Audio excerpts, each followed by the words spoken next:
আসসালামু আলাইকুম, সবাইকে শুভেচ্ছা জানাচ্ছি। মাসুম মাহবুব।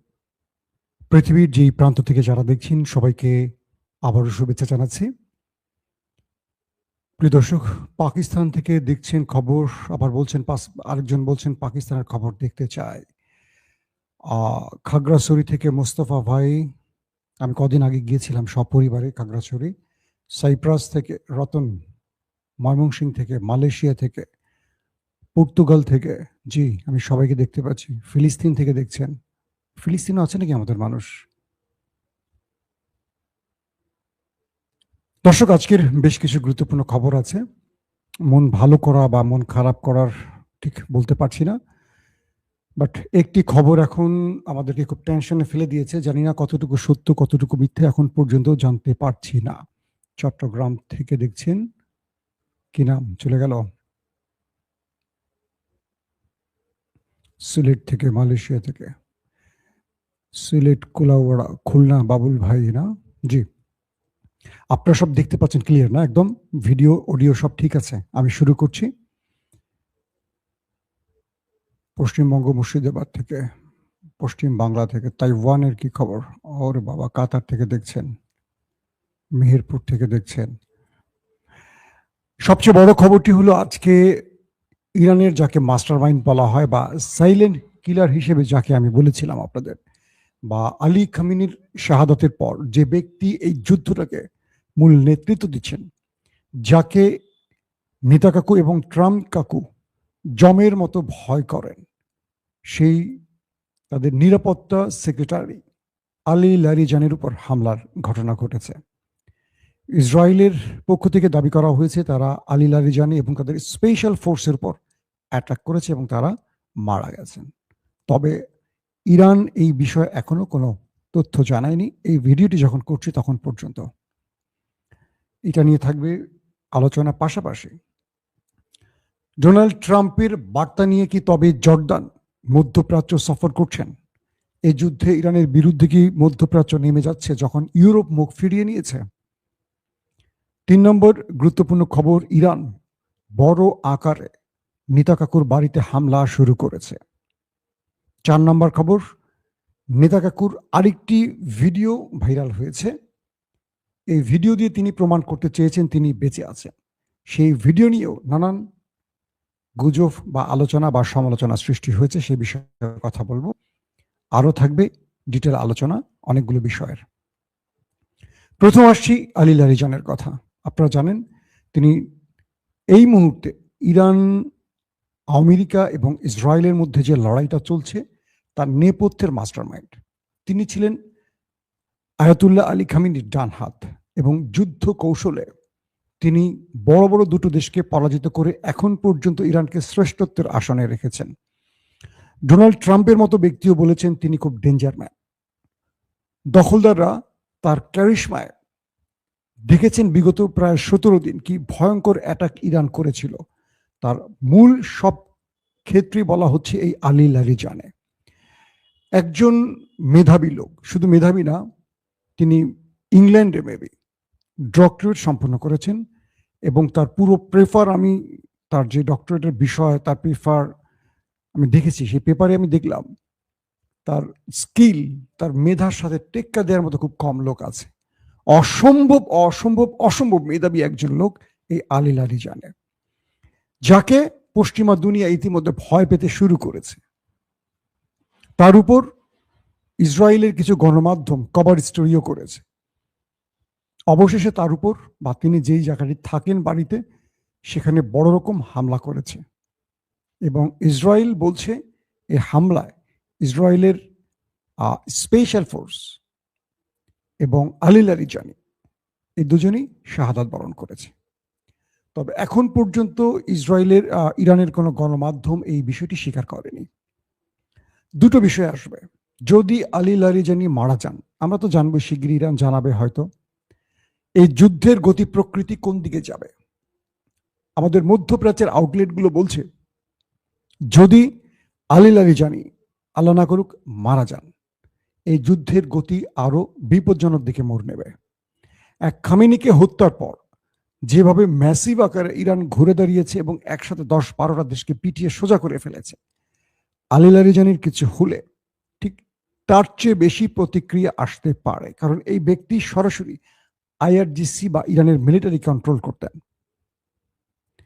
আমরা যদিও বারবার বলি মুস্তফা খামেনি শব্দটা, মুস্তফা খামেনি সর্বোচ্চ নেতা, কিন্তু যিনি এই যুদ্ধটাকে নিয়ন্ত্রণ করেন, কোন দিকে মারতে হবে, কোথায় মারতে হবে, কি সিস্টেমে মারতে হবে, কোন সাইড থেকে মেরে আগে তক্তা বানালে ওদেরকে দুর্বল করা যাবে, যেমন তার মাথা থেকেই আসছে যে আমেরিকা এবং ইসরায়েলের ডিফেন্সকে আগে দুর্বল করে অ্যাটাকে যেতে হবে।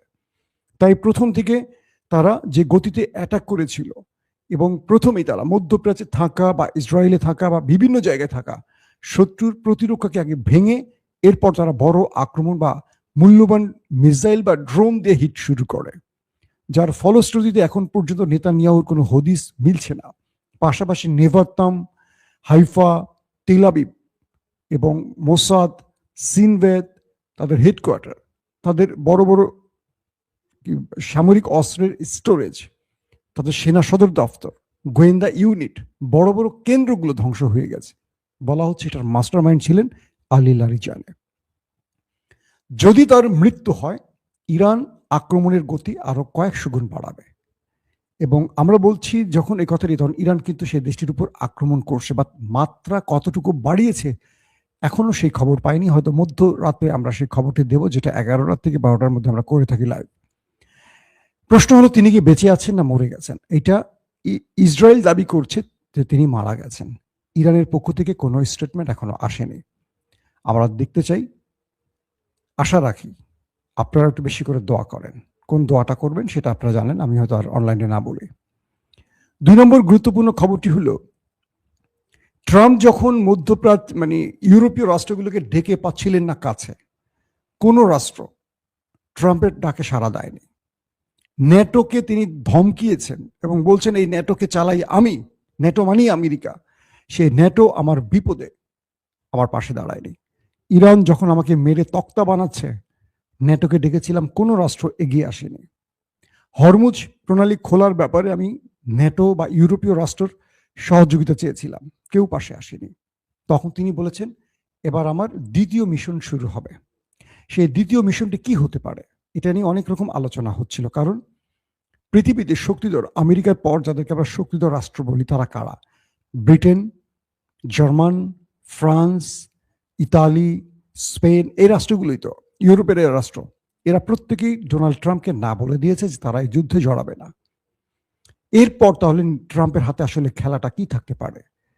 বলা হচ্ছে যে জর্দানের রাজা দ্বিতীয় আবদুল্লাহ, তিনি কাতারের মাধ্যমে তার মধ্যপ্রাচ্য সফর শুরু করেছেন। তার একদিন আগে মিশরের পররাষ্ট্রমন্ত্রী মধ্যপ্রাচ্য সফর শুরু করেছেন।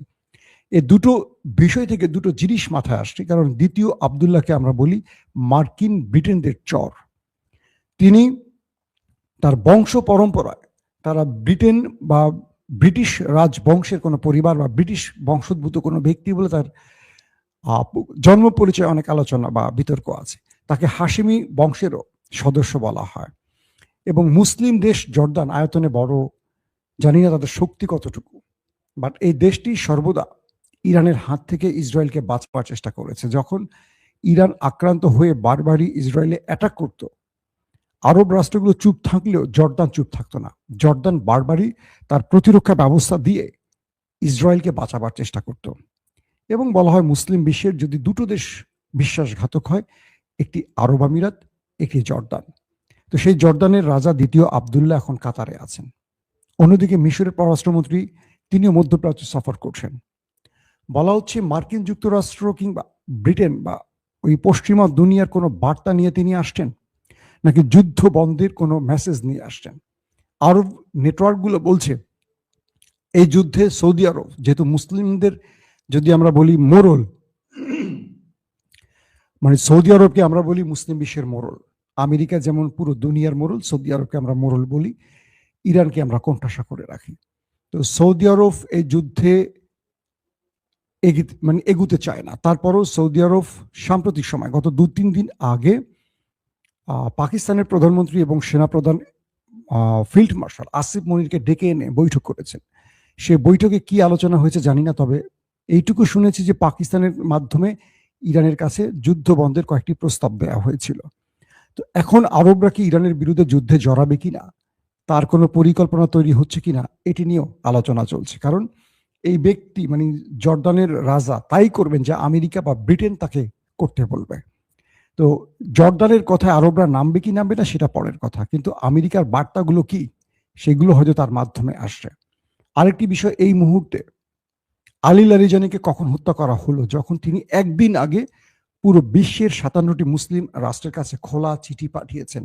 আপনারা হয়তো আমার লাইভের আজকে প্রথম যে লাইভটি করেছিলাম সকালে 12:30টায়, এই ভিডিওটি ঠিক আগের যে ভিডিওটি সেখানে আপনারা দেখেছেন যে আলী লারিজানের খোলা চিঠিটি আমি আপনাদের পড়ে শুনিয়েছিলাম, মনে আছে? তিনি 57টি মুসলিম দেশকে বলেছিলেন, আজকে আমাদের উপর হামলা হচ্ছে, তোমরা চুপ, কালকে তোমাদের উপর হামলা হবে, বাকিরা চুপ থাকবে। সময় এসেছে আমাদের ঐক্যবদ্ধ হওয়ার, আমাদের একটি সামরিক জোট করার, একটি ইসলামিক সেনাবাহিনী তৈরি করার। যেমন ন্যাটো তৈরি হয়েছে, যেমন ইউরোপীয় রাষ্ট্রগুলো একসময় যুদ্ধে বিধ্বস্ত ছিল, এখন তারা শান্তিপূর্ণ হয়েছে কারণ তারা ঐক্যবদ্ধ হয়েছে। একটা দেশে আক্রমণ হলে সবাই একজোট হয়ে যায়, কিন্তু মুসলমানরা কেন বিভাজিত? মুসলমানরা কেন এক হতে পারে না? হে মুসলিম বিশ্ব, তোমাদের সময় এসছে এক হওয়ার। তোমরা ইরান নয়, তোমাদের নিজেদের বাঁচানোর জন্য ঐক্যবদ্ধ হও। এই বক্তব্যগুলো যখন আলী লারিজানি দিলেন, ঠিক তার কয়েক ঘন্টার পর তার উপর হামলার ঘটনাটি ঘটল। বুঝতে পারছেন ওরা কি চায়? মুসলমানদের এক হতে দেবে না। আসেন আমরা আকীদা নিয়ে পড়ে থাকি, আমরা মিসওয়াক করে পেশাব করে কয় কদম হাঁটতে হবে সেটা নিয়ে আপাতত পড়ে থাকি। পাঞ্জাবি পরবো নাকি শার্ট পরবো, টাই পরবো নাকি আমরা অন্য কিছু পরবো, এগুলো নিয়ে বিতর্ক করি। আমরা এখানে আটকে থাকি আর ওদিকে মুসলমানদের মেরে তক্তা বানাক। দর্শক, 3 নম্বর গুরুত্বপূর্ণ খবর, সেটি হলো ইরান বড় আকারে, আমরা যে বড় আকারটি বলছি আলী লারিজানির হত্যার কারণে সেটা না, এটা প্রতিদিন তার গতি যে বাড়াচ্ছে, সেভাবে ইরান তেল আবিব সহ গুরুত্বপূর্ণ কয়েকটি শহরে অ্যাটাক করেছে। এই অ্যাটাকে বলা হচ্ছে যে মার্কিন যে থার্ড আকাশ প্রতিরক্ষা সিস্টেম ছিল সেটা ধ্বংস হয়ে গেছে, এবং এটাকে যারা কন্ট্রোল করত তাদের সেই বড় বড় কয়েকজন সামরিক বিশেষজ্ঞ মারা গেছে, এমন তথ্যটি আসছে। বাট মারা গেছে না গুরুতর আহত সেটা এখনো কনফার্ম না, বাট কিছু কিছু মাধ্যম বলছে মারা গেছে। পাশাপাশি যুক্তরাষ্ট্রের বেশ কয়েকটি গণমাধ্যম দাবি করেছে ইরানের হামলা 7টি আরব রাষ্ট্র গালফ কান্ট্রিতে ইরান যে হামলা করেছে সেই হামলায় প্রচুর সংখ্যক মার্কিন সেনা ওপারে চলে গেছে এবং প্রচুর গুরুতর আহত। কিন্তু এই বিষয়টি ডোনাল্ড ট্রাম্প গোপন রাখছে। কে বলছে? মার্কিন গণমাধ্যম Washington post, new York Times, এরকম বড় বড় গণমাধ্যমগুলো দাবি করছে যে ইরানের হামলায় প্রচুর মার্কিন সেনা ওপারে গেছে এবং আহত সংখ্যাও অনেক বেশি, কিন্তু এটা ডোনাল্ড ট্রাম্প গোপন করছেন। তারপরের যে গুরুত্বপূর্ণ খবর সেটি হলো, যদি এই খবরটি সত্যি হয়, মানে মার্কিন গণমাধ্যম যে দাবি করছে, তাহলে এই সংবাদগুলো খুব শীঘ্রই আরো বেশি প্রকাশ পাবে। কারণ আমেরিকা এবং ইসরায়েল তাদের ক্ষয়ক্ষতির পরিমাণটা খুব সেন্সর করে প্রকাশ করছে। যেমন এখন পর্যন্ত ইসরায়েলের প্রকৃত সংখ্যাটা আমরা খুব কম জানি, মূলত এই সংখ্যাটা তারা যা বলছে তার চেয়ে কয়েক গুণ বেশি, কিন্তু তারা সেটা বলছে না। এটা তাদের গণমাধ্যমের কৌশল বা রাষ্ট্রের কৌশল।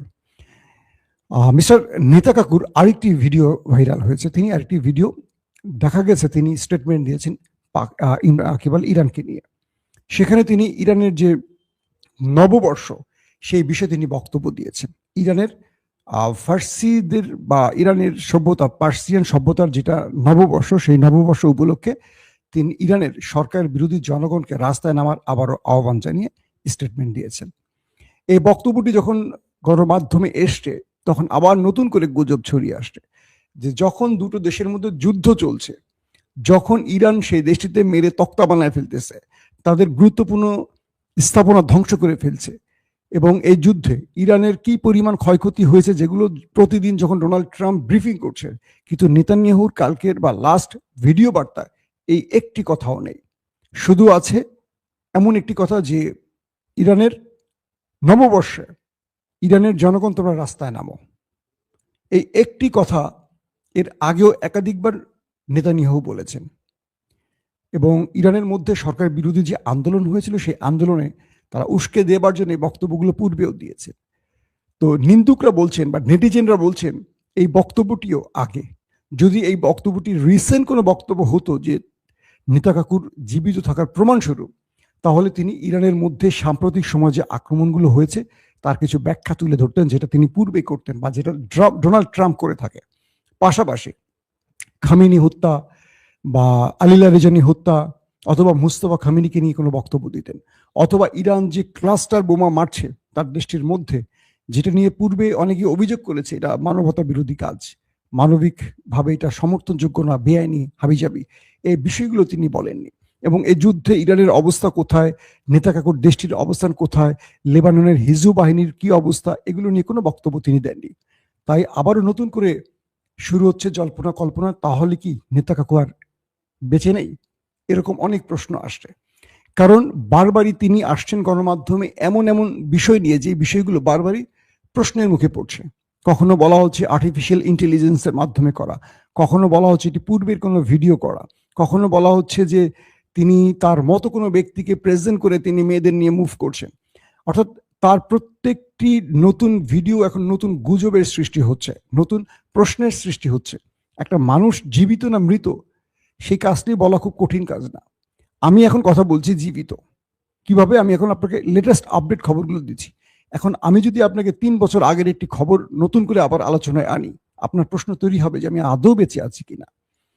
তো এরকমই একটি পজিশনে আছে এখন আমাদের নেতা কাকুর দেশটি। দর্শক, তারপরের যে গুরুত্বপূর্ণ আরেকটি খবর আছে সেটি হলো ইরান দখলদারদের উদ্দেশ্যে তার নতুন মিসাইল আজকে রাতে ব্যবহার করবে, এমন একটি খবর আসছে, যেটি এর পূর্বে ইরান ব্যবহার করেনি। কি সেটা হতে পারে? এটা নিয়ে ইরানের গণমাধ্যম এখনো স্পষ্ট কিছু বলেনি। পাশাপাশি আরব রাষ্ট্রগুলো ইরানের সাথে বা যুদ্ধ বন্ধের ব্যাপারে বিভিন্ন দূত ব্যবহার করে কাজ করার চেষ্টা করছে, এটা শোনা যাচ্ছে। আবার আব্বাস আরাকসির লাস্ট স্টেটমেন্ট, আজকে তিনি যে স্টেটমেন্ট দিয়েছেন, তিনি বলছেন কোনোভাবেই এই যুদ্ধ বন্ধ করব না, এই যুদ্ধে আমরা এখন বিজেতার আসনে আছি। অতএব যুদ্ধ বন্ধ করব তখনই যখন আমাদের টার্গেট ফুলফিল হবে। তার মানে ইরান এখনো তাদের টার্গেট পূরণ করতে পারেনি। সবকিছু মিলে এই লড়াইটা আরো ভয়ঙ্কর গতিতে সামনের দিকে যাচ্ছে। এটা কি করে বন্ধ হবে এটা বলা মুশকিল। বিদায় নিচ্ছি এখনকার মতো। আজ রাত 11টা থেকে 12টার মধ্যে আবারও আসবো ইনশাআল্লাহ। সেই পর্যন্ত আল্লাহ আমাদের প্রত্যেককে নিরাপদে রাখুন, সুস্থ রাখুন। আল্লাহ হাফেজ।